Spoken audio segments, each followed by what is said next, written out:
65 साल के बुजुर्ग सुंदर सोनी पेशे से ज्वेलर्स जो रोजाना अपनी दुकान संभालते। एक दिन उनके पास अचानक किसी का कॉल आता। ये कॉल एक कम उम्र लड़की की थी। बुजुर्ग लड़की से कहती है, तुम घर आ जाओ, आज घर पर कोई नहीं है, जो तुम चाहते हो कर लो, लेकिन हाँ, तुमको अपना वादा तो याद है ना। ये सुनते ही सुनार की खुशी का ठिकाना नहीं रहा। वो रात करीब 8 बजे अपनी दुकान से निकलकर उस लड़की के घर पहुंचते हैं। लेकिन उसी रात उस घर में जो हुआ उससे सुनकर आपके भी रोंगटे खड़े हो जाएंगे। सुंदर सोनी वहां पहुंचते हैं और फिर वो कभी वापस नहीं लौटते।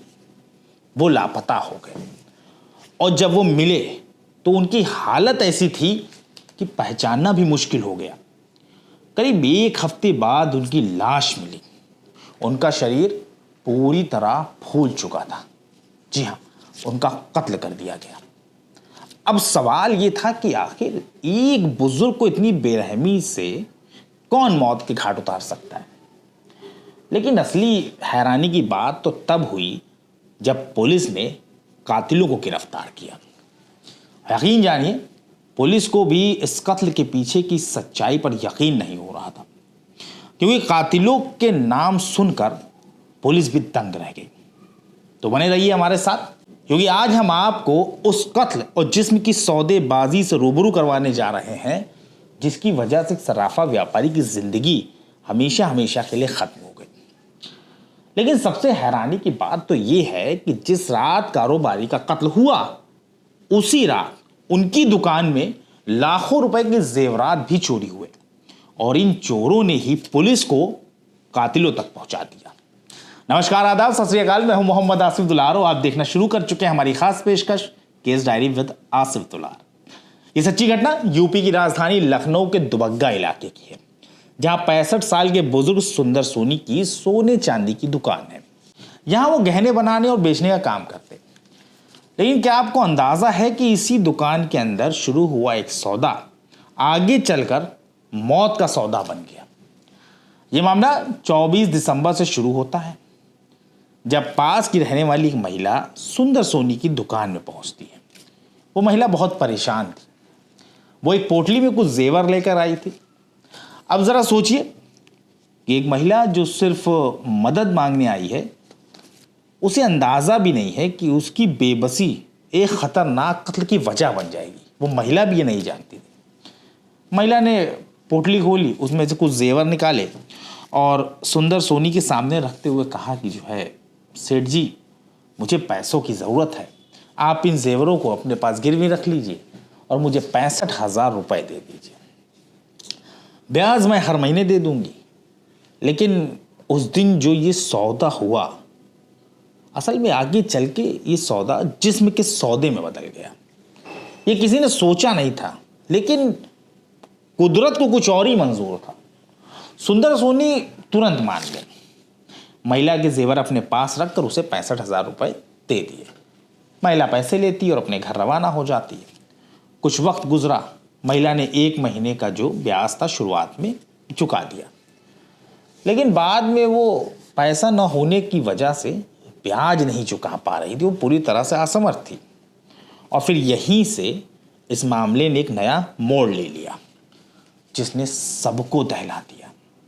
जब 2 महीने तक ब्याज नहीं मिला तो सुंदर सोनी घर पहुंचे उस महिला के। वहां उन्होंने महिला को ताने दिए, बदसलूकी की और फिर वापस लौट आए। इसके बावजूद सुंदर सोनी को उनका ब्याज या असल दोनों ही नहीं मिला। कुछ दिनों बाद सुंदर सोनी फिर से महिला घर पहुंचे। इस बार महिला घर पर नहीं थी, उनकी 2 नाबालिग बेटियां थीं। और यहीं पर वो गलती हुई जिसने उनकी मौत की उल्टी गिनती ही शुरू कर दी। सुंदर सोनी ने उन लड़कियों से पैसों की मांग की और उन्हें बुरा भला कहने लगी। लेकिन इस बार मामला सिर्फ पैसों का नहीं था, बल्कि उनकी नज़रों में वो लड़कियां वसूली का एक और जरिया बन चुकी थी। अब सुंदर सोनी के दिमाग में खतरनाक ख्याल आया, एक ऐसा ख्याल जिसने उनकी जान ले ली। सुंदर सोनी ने उन लड़कियों को मैसेज करके पैसे मांगे और पैसा न देने की सूरत में सुंदर सोनी ने जो कहा वो उसे सुनकर, वो जो बात सी उसे सुनकर उन लड़कियों के पैरों तले जमीन खिसक गई, क्योंकि अब बात सिर्फ ब्याज की नहीं थी, बात जिस्म की थी। सुंदर सोनी ने कहा कि अगर तुम पैसे नहीं दे सकती हो तो मेरे साथ सो जाओ, मैं तुम्हारा सारा कर्जा माफ कर दूंगा। बुजुर्ग सुंदर सोनी की बात सुनते ही लड़कियां सन रह गई। नाबालिग लड़कियों के साथ सोचिए, एक बुजुर्ग आदमी, एक नाबालिग लड़कियां, और इस तरह की बात उन नाबालिग लड़कियों के सामने उस बुजुर्ग के जरिए की जा रही।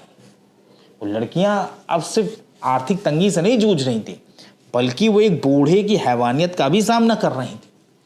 उन लड़कियों ने विरोध किया, उसे बुरा भला कहा, लेकिन इससे मामला और बिगड़ गया। अब सुंदर सोनी उन्हें और भी ज्यादा धमकाने लगा। लेकिन इन लड़कियों के मन में अब सिर्फ डर नहीं था, अब उनके अंदर एक आग जल चुकी थी, क्योंकि ये मामला रोज के हिसाब से, दिनों के हिसाब से बढ़ रहा था। सुंदर सोनी का दबाव उन लड़कियों के ऊपर कहीं ना कहीं बढ़ता जा रहा था। किस लिए? कर्जा वो चुका नहीं पा रही थी, और सुंदर सोनी चाहते थे कि वो लड़कियां उनके साथ हम बिस्तर हो जाएं, उनके साथ शारीरिक संबंध बनाएं, और ये दबाव उनका बढ़ता जा रहा था और लड़कियां उससे परेशान थी। और करना तो वो बहुत कुछ चाह रही थी, वो किसी भी तरह से छुटकारा पाना चाह रही थी, वो चाह रही थी कि इन चीज़ों से वो बचें, लेकिन ऐसा हो नहीं पा रहा था, क्योंकि दो नाबालिग लड़कियां कर भी क्या सकती थी। फिर आती 18 मार्च की वो शाम, जब सुंदर सोनी के पास एक लड़की का कॉल आता है। ये वही लड़की थी जिसके साथ सुंदर सोनी शारीरिक संबंध बनाने का दबाव डाल रहे थे। लेकिन उस कॉल के बाद जो कुछ हुआ उसे जानकर आपके भी रोंगटे खड़े हो जाएंगे। लड़की ने कॉल करते हुए कहा कि सेठ जी आप कहाँ हैं? इस पर सुंदर सोनी ने कहा कि मैं अपनी दुकान में हूँ। फिर लड़की कहती है, एक काम करना, शाम को घर पर कोई नहीं होगा, तुम आ जाना और जो चाहते हो सब कुछ कर लेना। लेकिन लड़की इसी के साथ कहती है कि तुम्हें अपना वादा तो याद है ना, और हाँ, हमारा कर्ज माफ कर देना। जरा सोचिए, 65 साल का एक बुजुर्ग लड़की की इस बात को सुनते ही किस तरह झूम उठा। उसे अंदाजा भी, मतलब इस बुजुर्ग को अंदाजा भी नहीं था कि उसके साथ क्या होने वाला है। असल में वो एक लड़की का बुलावा नहीं था, जिसमें मतलब कह सकते हैं कि हम बिस्तरी के लिए बुलावा नहीं था, बल्कि ये मौत का बुलावा था। सुंदर सोनी लड़की की बात सुनते ही फूले नहीं समाये। वो कहने लगे कि तुम परेशान मत हो, जैसा तुम कह रही हो बिल्कुल वैसा ही होगा। लेकिन सुंदर सोनी को यह अंदाजा नहीं था कि ये हवस का जाल है, और ये जाल कुछ वक्त में मौत के जाल में तब्दील होगा। शाम के 8 बजते हैं, सुंदर सोनी दुकान बंद करते हैं और लड़की घर की ओर चल देते हैं। वो हवस की आग में इस कदर अंधे हो गए कि वो सही गलत में फर्क ही भूल गए। वो ये नहीं जानते थे कि जिस घर में वो कदम रख रहे हैं वहाँ से वो जिंदा नहीं लौटेंगे। जैसे ही सुंदर सोनी लड़की के घर पहुँचते हैं, लड़की उन्हें चुपचाप दरवाज़ा खोल देती है। दरवाज़ा लड़की ने खोला, सुंदर सोनी खुशी से फूले नहीं समाये। लड़की को सामने देखते हैं, सामने कमुंड की लड़की को अकेला देखा तो उनकी आंखों में हवस का शैतान और बुरी तरह जाग उठा। लेकिन लड़की भी अब शिकार नहीं थी, बल्कि वो भी शिकारी बन चुकी थी। लड़की सुंदर सोनी को घर के कोने में ले जाती है, उन्हें अपनी तरफ खींचती है। लेकिन जैसे ही सुंदर सोनी लड़की को अपनी बाहों में समेटने की कोशिश करते हैं, तभी अचानक सुंदर सोनी पर पीछे से हमला हो जाता है, और वो वार सीधे उनके सिर के पिछले हिस्से पर किया गया, यानी इस जगह पर। पीछे से 3 लड़कों ने सुंदर सोनी को जकड़ लिया, और वो लड़की जो पहले उन्हें रिझा रही थी, अब उनके सामने खड़ी उनकी मौत देख रही थी। 3 लड़कों ने मिलकर सुंदर सोनी को दबोच लिया, और उन 2 बहनों ने मिलकर ईंट से वार किया।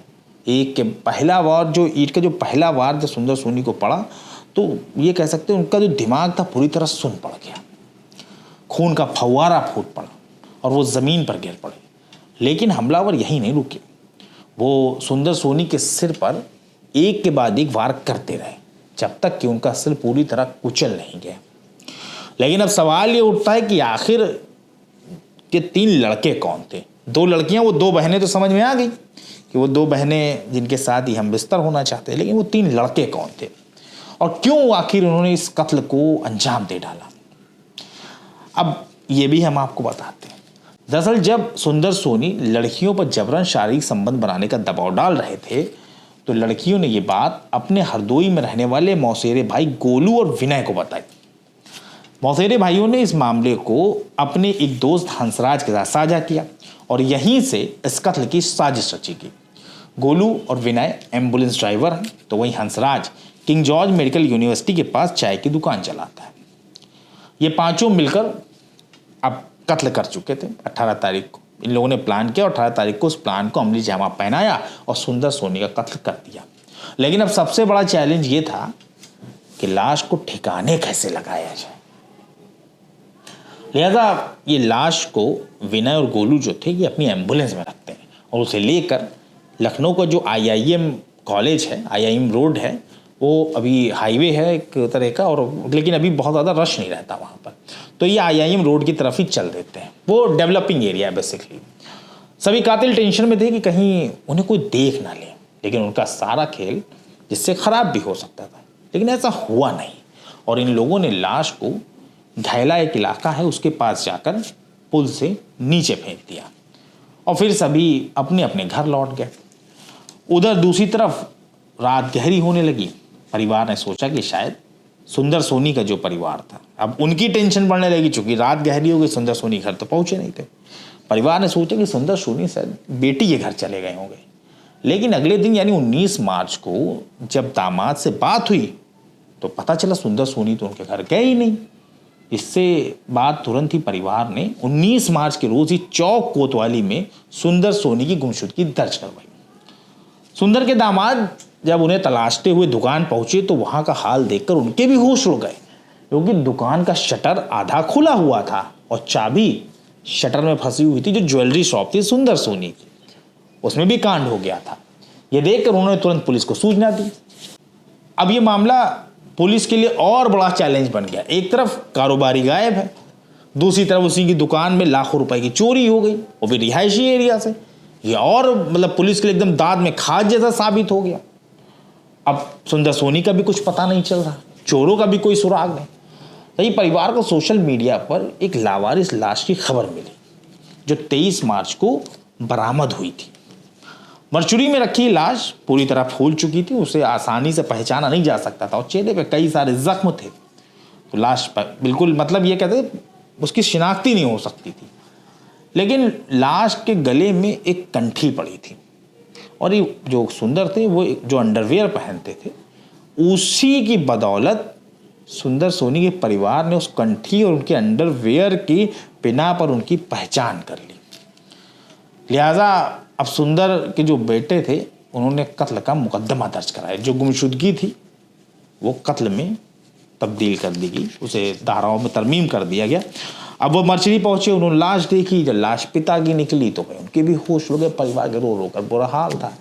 लिहाजा पुलिस ने भी जो है लाश परिवार को सुपुर्द कर दी और फिर लाश का अंतिम संस्कार कर दिया गया। अब पुलिस के सामने अब और बड़ा चैलेंज। डीसीपी पश्चिम विश्वजीत श्रीवास्तव काफी तेज तर्रार है। अब वो खुद पशोपेश में थे कि आखिर कौन है वो दुश्मन जिसके बारे में परिवार कुछ नहीं जानता और इतना बड़ा कांड हो गया। एक नहीं दो कांड हो गए, चोरी भी हो गई, कत्ल भी हो गया। तभी पुलिस ने दुकान में लगी CCTV फुटेज खंगाली और फुटेज में उन्हें 2 चोर दिखाई दिए जो आधी रात में दुकान में घुसकर चोरी कर रहे थे। इसके बाद पुलिस ने मरहूम कारोबारी की कॉल डिटेल निकलवाई रही थी, पुलिस उसका भी एनालिसिस चल रहा था। कॉल डिटेल निकाली तो और भी ज़्यादा चौंकाने वाली थी, क्योंकि 18 मार्च को सुंदर सोनी ने एक नंबर पर 32 बार बात हुई थी उनकी, एक ही नंबर पर, और 32 बार कॉल आया था और गया भी था। तो एक नॉर्मल इंसान के लिए एक ही नंबर पर 32 बार बात करना नामुमकिन सा होता है। अब जिस नंबर से 32 बार कॉल आया था, पुलिस ने उन लोगों को थाने तलब कर लिया। अब जब थाने तलब किया गया तो थाने पहुंची 2 लड़कियां नाबालिग। अब जब पुलिस ने उनको देखा तो पुलिस भी चौंक गई, ये क्या, ये तो नाबालिग लड़कियां हैं, ये यहाँ क्या कर रही हैं। तब जब पूछताछ हुई तो पता चला कि नंबर जिससे 32 बार सुंदर सोनी ने बात की थी वो नंबर इन्हीं दोनों लड़कियों का था। फिर पुलिस ने जो है लड़कियों से पूछताछ शुरू की। पहले तो वो खुद को निर्दोष बताती रहीं, लेकिन पुलिस की सख्ती के बाद उन दोनों ने सच उगल ही दिया। लड़कियों ने कबूल कर लिया कि उन्होंने ही अपने मौसेरे भाइयों के साथ मिलकर व्यापारी की हत्या की है, और साथ ही 18 मार्च की रात जो कुछ भी हुआ वो सब कुछ उन्होंने पूरी डिटेल के साथ पुलिस के सामने बयान कर दिया। लड़कियों ने बताया कि 18 मार्च की रात हत्या के बाद आरोपियों ने सुंदर सोनी की दुकान की चाबी निकाल ली थी। मतलब यही बताया कत्ल कैसे किया, ईंट से मारा, भाई थे उनका, एक दोस्त था, घर में कत्ल किया, फिर उसके निशान हमने मिटाए, फिर एम्बुलेंस में लाश लेकर सब कुछ बताया। अब सवाल ये था कि दुकान में चोरी कैसे हुई। तो अभी उन्होंने बताया कि लाश ठिकाने के बाद वो सभी सीधे दुकान पहुंचे, क्योंकि जब सुंदर सोनी का इन्होंने कत्ल किया था तो उनके जो भाई थे दोनों, गोलू और वो लड़का, तो उसने क्या किया था कि उसकी सुंदर सोनी की जेब से दुकान की चाबी निकाल ली थी, और लाश ठिकाने लगाने के बाद ये सभी सीधे उनकी दुकान गए थे। दुकान पहुंचे, दुकान का शटर खोला, दोनों लड़कियां दुकान के बाहर खड़ी रहीं, पहरा दे रही थी, ताकि किसी को शक भी ना हो और किसी के आने पर वो अपने भाइयों को आगाह कर सकें। शटर खोलने के बाद दोनों भाई अंदर दाखिल हो जाते हैं दुकान में, और फिर वो माल पर हाथ साफ करते हैं। बस इसी के साथ पुलिस ने आरोपी लड़कियों के दोनों भाइयों और उनके दोस्त को गिरफ्तार करते हुए मामले का खुलासा कर दिया। इस खबर को दिखाने का मकसद हमारा ये बिल्कुल भी नहीं कि हम आपको डराएं या किसी तरह का समाज में दहशत फैलाएं। हम बस आपको अवेयर करना चाहते हैं कि लालच और हवस का जो अंजाम है हमेशा विनाशकारी होता है। सुंदर की बेवजह लालसा और हवस ने ना सिर्फ उनकी जिंदगी छीन ली, बल्कि उनके परिवार को भी अपार दुख दिया। ये वारदात ये सिखाती है कि नैतिक पतन और गलत इच्छाओं का पीछा करना अंततः विनाश का कारण ही बनता है। सुंदर सोनी ने एक महिला की मजबूरी का गलत फायदा उठाने की कोशिश की, लेकिन उनकी नीयत ही उनके विनाश का कारण बनी। ये वारदात सिखाती है कि दूसरों की मजबूरी का फ़ायदा नहीं उठाना चाहिए, और ये फ़ायदा उठाना ना सिर्फ अनैतिक है बल्कि कभी कभी जानलेवा भी हो सकता है। लड़कियों ने गुस्से में आकर अपने मौसेरे भाइयों के साथ मिलकर हत्या की साजिश रची, लेकिन हत्या कोई समाधान नहीं था। इस घटना ने उनके जीवन को भी तबाह कर दिया। ये सिखाता है कि भावनाओं में बहकर लिए गए गलत फैसले भविष्य में बड़ा नुकसान पहुंचा सकते हैं।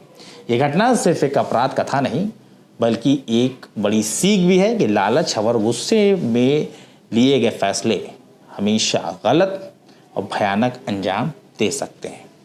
इस पूरी सच्ची घटना को हम आप तक पहुंचाना चाहते थे, और हमने बखूबी कोशिश की है कि हम आप तक पूरी पारदर्शिता के साथ इसे पहुंचाएं। और एक ख़ास बात ये कि इस पूरी खबर में जो मेन कैरेक्टर्स हैं, जो मरहूम है और जो कातिलों का नाम तो एज इट इज़ मैंने आपको बता दिया, लेकिन जिनके साथ ये कांड हुआ है उनके नाम को हमने तब्दील किया है। इसमें बदला हुआ नाम ही हमने आपको बताया है, लेकिन बदले हुए नाम से कोई मायने नहीं रखती चीज़ें। और हमारा मानना यह है कि ज़रूरी यह है कि ये सच्ची घटना आप तक पहुँचे और आप भी इससे सीखें और अलर्ट रहें। आपको हमारी पेशकश कैसी लगी इसके बारे में कमेंट सेक्शन में ज़रूर बताएं। बहुत जल्द ऐसी सच्ची घटना के साथ हम आपके सामने हाजिर होंगे। तब तक के लिए हमारी टीम को इजाज़त दीजिए और अपना ख्याल रखिए।